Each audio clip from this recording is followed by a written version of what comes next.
चला तर मंडळी, आज बनवूया बेसन पेरून केलेली शिमला मिरची। ज्यांना ही शिमला मिरची अजिबात आवडत नाही त्यांना अशा प्रकारे बनवून दिली तर ते आवडीने खातील। आणि ही शिमला मिरची तुम्ही मुलांच्या टिफिनवर सुद्धा देऊ शकता। तर इथे मी स्वच्छ धुवून घेतलेली शिमला मिरची घेतलेली आहे, तिला बारीक बारीक कापून घ्यायची।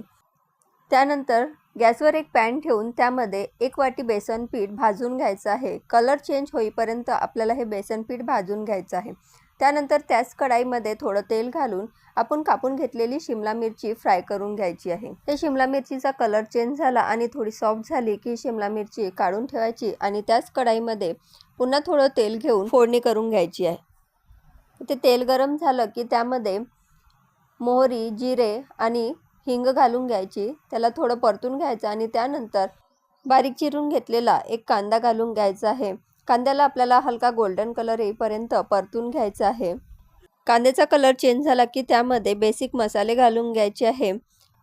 त्यामध्ये घालायचं हळद, तिखट आणि धनेपूड, याला हलकंसं परतून घ्यायचं आणि त्यानंतर फ्राय करून घेतलेली शिमला मिरची घालायची आहे। 2 मिनिटं शिमला मिरची सुद्धा मसाल्यामध्ये परतून घेतल्यानंतर त्यामध्ये चवीनुसार मीठ घालायचं आणि भाजून घेतलेलं बेसन पीठ घालायचं।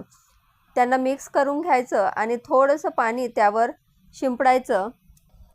पाणी शिंपडल्यानंतर यावर झाकण झाकून वाफेवरच आपल्याला पुन्हा 5 मिनिटं याला शिजवून घ्यायची आहे। 5 मिनिटानंतर तुम्ही बघू शकता इथे आपली बेसन पेरून शिमला मिरची तयार झालेली आहे। यावर मस्त कोथिंबीर घालायची आणि भाजी खायला घ्यायची। न खाणारे सुद्धा आवडीने ही भाजी खातील। तर चला मग पुन्हा भेटू नवीन रेसिपी सोबत। तुम्ही मात्र लाईक, शेअर आणि सबस्क्राईब करायला विसरू नका। धन्यवाद।